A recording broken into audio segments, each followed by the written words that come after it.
Friends, स्वागत है आपका हमारे यूट्यूब चैनल आनंद टेक्निकल स्टडी में।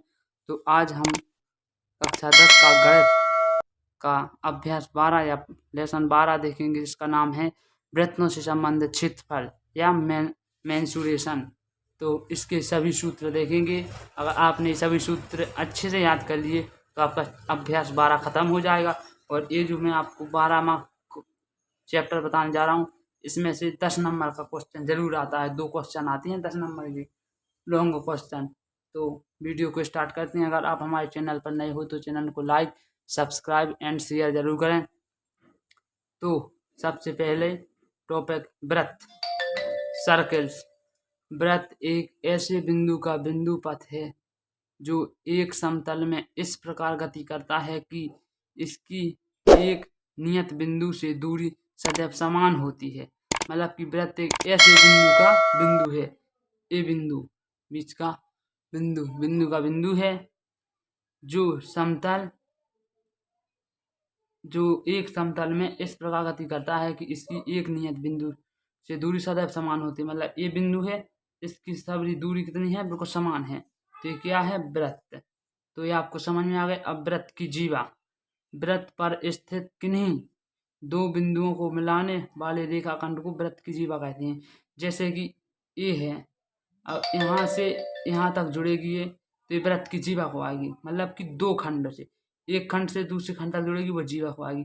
अगर यहाँ से ये होकर जा रही है, बिंदु से होकर गुजरती हुई जा रही है, तो ये क्या कहलाएगी, व्यास कहलाएगी। अगर ये बिंदु से दूर होकर जा रही है तो वो जीवा कहलाएगी। जैसे ये सब जीवा ही जीवा हैं।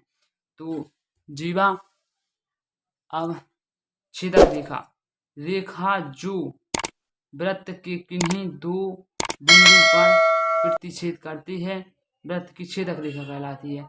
जैसे कि रेखा जो वृत्त की ये है, ये वृत्त है, वृत्त के किन्हीं दो बिंदुओं पर प्रतिच्छेद मतलब आर पार, वृत्त की छेदक रेखा कहलाती है आर पार। जैसे कि ये है, तो ये इससे आर पार होती जा रही है, तो ये क्या कहलाएगी, छेदक रेखा। तो ये भी आपको टॉपिक याद समझ आ गया होगा। अगर कोई भी बिंदु वृत्त के आर पार इस बिंदु से लेके इस बिंदु तक रहेगी तो जीवा कहलाएगी। अगर ये बिंदु पार करके ये बिंदु पार गई तो वो क्या करेगी, छेदक रेखा, ये छेदती चली गई। तो अब व्यास, तो व्यास वृत्त की वह जीवा जो केंद्र से होकर जाती है, वृत्त का व्यास कहलाती है। इसका सूत्र क्या है, व्यास बराबर त्रिज्या गुणा 2। जैसे कि आपको क्वेश्चन में कहा इसका व्यास लिखा लीजिए, तो व्यास में आपको त्रिज्या तो दी होगी, फिर उसमें गुणा का 2 करने होगा। तो त्रिज्या गुणा 2 कर दोगे तो व्यास निकल आएगा। तो ये नोट, ये जरूर याद कर लो, व्यास वृत्त की सबसे बड़ी जीवा होती है। मतलब कि जो ये बिंदु है, इस बिंदु से जो भी रेखा जाएगी वो व्यास कहलाएगी, और जो व्यास है वृत्त की सबसे बड़ी रेखा है। तो ये भी टॉपिक आपको समझ आ गया होगा। अब चाप, तो चाप वृत्त की परिधि के किसी भाग को वृत्त का चाप कहते हैं। किसी चाप द्वारा वृत्त के केंद्र पर बनाया गया कोण उसका केंद्रीय कोण कहलाता है। यहाँ चाप APB का केंद्रीय कोण कोण 1OB बराबर थीटा अंश है। चाप APB को लघु चाप तथा चाप AQB को दीर्घ चाप कहते हैं। तो यहाँ चित्र से समझाते हैं। लघु चाप के लिए केंद्रीय कोण का मान 180 अंश से कम होता है। लघु चाप के लिए, जैसे ए है लघु चाप, इस 180 अंश से कम है, क्योंकि 180 अंश तो ऐसा होगा बिल्कुल सीधा, 180 पूरा वृत्त 360 अंश का होता है। तो ये 120 अंश हो गया, और ये हो गया 240 अंश, तो ये दीर्घ चाप हो गया, ये लघु चाप हो गया। तो तथा दीर्घ चाप के लिए केंद्रीय कोण का 180 अधिक से अधिक होता है मान। तो ये दीर्घ चाप है, ये लघु चाप है, ये कोण है, ये बिंदु है, बीच का बिंदु वृत्त का। तो अर्धवृत्त, वृत्त का व्यास को 2 बराबर भागों में बांटता है, तो केंद्र का कोण 180 अंश का होता है। अर्धवृत्त का शीर्ष समकोण होता है। जैसे ए है, इतना है, तो ये आधा हो गया, ये आधा हो गया, तो ये क्या होगा, अर्धवृत्त हो गया। इसका ये इस ए है 180 अंश, यहाँ फिर ए भी होगा 180 अंश। तो APQR APQR हो गया। अब ये काटता है चारों बिंदु को, तो ये समकोण हो गया। तो वृत्त का चतुर्भुज, वृत्त का चतुर्भुज, चतुर्थांश, चतुर्थांश, किसी वृत्त का एक चौथाई, एक चौथाई 1/4 भाग वृत्त का चतुर्थांश कहलाता है। चतुर्थांश का प्रत्येक केंद्र कोण 90 अंश का होता है। जैसे ए है, ए चित्र है, देखो मैं आपको बता, चतुर्थांश मतलब एक वृत्त के 4 भाग हो जाए, तो ए एक भाग हो गया, ये दूसरा भाग हो गया, ये तीसरा भाग हो गया, ये चौथा भाग हो, तो ये कितना है 1/4 मतलब एक चौथाई है। तो प्रत्येक केंद्रीय कोण का 90 अंश होता है, तो ये कितना है 90 अंश। तो ये भी आपको समझ में आ गया होगा। अब वृत्त का परिमाप, वृत्त का परिमाप, एक वृत्त के चक्कर लगाने में तय की गई दूरी वृत्त का परिमाप कहलाती है। एक वृत्त के चक्कर को लगाने में, पूरा चक्कर लगाने में तय की गई दूरी वृत्त का परिमाप कहलाता है। जैसे कि पूरा चक्कर लगाया, उसकी दूरी जितनी हुई वो ही वृत्त का परिमाप कहलाएगा। तो इसे परिधि भी कहते हैं, परिधि। जैसे सूत्र है पाई का मान, ये पाई है, ये पाई है, पाई का मान 22/7, इसको दशमलव में 3.14 लिखेंगे। तो वृत्त का क्षेत्रफल बराबर पाई आर स्क्वायर। तो ये क्षेत्र, ये याद कर लेना, बहुत इंपॉर्टेंट है, हर प्रश्न में आता है ये क्वेश्चन। ये सभी सूत्र याद कर लेना। वृत्त का क्षेत्रफल पाई आर स्क्वायर, वृत्त की परिधि 2πr, और वृत्त का क्षेत्रफल ज्ञात करना है तो पाई आर स्क्वायर लगाना पड़ेगा ये सूत्र, और वृत्त की परिधि ज्ञात करना है 2πr लगाना होगा।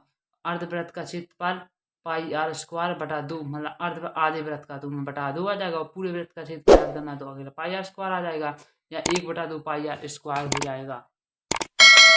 अर्धवृत्त की परिधि, जैसे कि अर्धवृत्त की परिधि निकालना है अपन को, तो बराबर पाई आर प्लस 2r, ये सूत्र लगेगा। तो अर्धवृत्त की परिधि निकाला कि चतुर्थांश का क्षेत्रफल ज्ञात करना है, तो पाई आर स्क्वायर बटा 4। चतुर्थांश आपको मैंने अभी बताया एक चौथाई, एक चौथाई ज्ञात करना है पूरा का, तो ये सूत्र लगेगा पाई आर स्क्वायर बटा 4, या उसको 1/4 पाई आर स्क्वायर लिख सकते हैं। तो 6वां, वृत्ताकार वलय का क्षेत्रफल, वृत्ताकार वलय, ये क्या है, वृत्ताकार वलय मतलब गोल वलय है, तो इसका क्षेत्रफल ज्ञात करना है। ये क्षेत्रफल ज्ञात करना है तो क्या सूत्र लगेगा, पाई कोष्टक में आर बड़ा आर स्क्वायर माइनस कोष्टक में छोटा आर स्क्वायर। तो ये जो सीधी है इसको बड़ा आर मानते हैं, तो ये जो तिरछी लाइन है, टेढ़ी लाइन, उसको छोटा आर मानते हैं। तो ये भी आपको समझ में आ गया। अब नोट नोट नोट नोट पढ़ लेना। यदि दो वृत्त अंतः स्पर्श करते हैं तब इसके केंद्र के बीच की दूरी इनकी त्रिज्याओं के बीच की दूरी के अंतर के बराबर होती है। जैसे यदि दो वृत्त अंतः स्पर्श करें, दो वृत्त, ये हैं दो वृत्त अंतः स्पर्श, ये यहाँ स्पर्श कर रहे हैं, स्पर्श करते हैं तब इसके केंद्र के बीच की दूरी इनकी त्रिज्याओं के बराबर होगी। जैसे कि ये क्या है, त्रिज्या है, वो ये क्या है, त्रिज्या है, मतलब इनकी त्रिज्या बराबर होगी, बिल्कुल बराबर होगी। तो दूरी के अंतर बराबर हुए तो ये बराबर होगा। तो केंद्रों के बीच की दूरी अगर ज्ञात करना है तो केंद्रों के बीच की दूरी का सूत्र क्या लगेगा, बड़ा आर माइनस छोटा आर। जैसे बड़ा आर 5 है, ये है बड़ा आर 5 है, और छोटा आर 3 है, तो 5 में से 3 घट गया, तो 5 में से 3 घट गया, तो केंद्रों के बीच की दूरी आ जाएगी, तो देखो 2 आ जाएगी।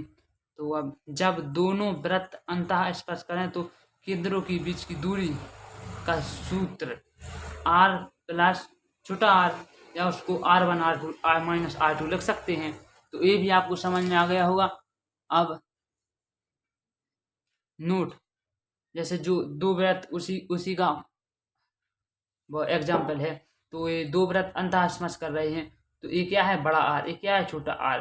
तो जब दोनों वृत्तों ब्राह स्पर्श करें तो केंद्रों के बीच की दूरी आर प्लस छोटा आर, या आर, जैसे इसका और इसका ये दोनों जुड़ जाएंगे, छोटा आर जुड़ गया, तो ये बीच की दूरी आ जाएगी दोनों वृत्तों की। तो नोट, यदि दो वृत्त ब्राह स्पर्श करते हैं तो इनके केंद्रों के बीच की दूरी इनकी त्रिज्याओं के योग के बराबर होती है। मतलब दो अंतः स्पर्श करेंगे तो इसकी त्रिज्या और इसकी त्रिज्या, दोनों की त्रिज्या बराबर होगी। तो इसका सूत्र क्या लगेगा, अगर इसकी दूरी ज्ञात करना है तो केंद्रों के बीच की दूरी ज्ञात करने के लिए आर प्लस छोटा आर, या उसको R1 R2 लिख सकते हैं। तो वृत्त के त्रिज्यखंड और वृत्त का वृत्तखंड का क्षेत्रफल। इसके सूत्र देख लेना आप, देखते हैं। तो वृत्त के त्रिज्यखंड और वृत्तखंड का क्षेत्रफल। वृत्त का त्रिज्यखंड वृत्तीय क्षेत्र का वह भाग जो दो त्रिज्याओं और संगत चाप से घिरा होता है वह वृत्त का त्रिज्यखंड कहलाता है।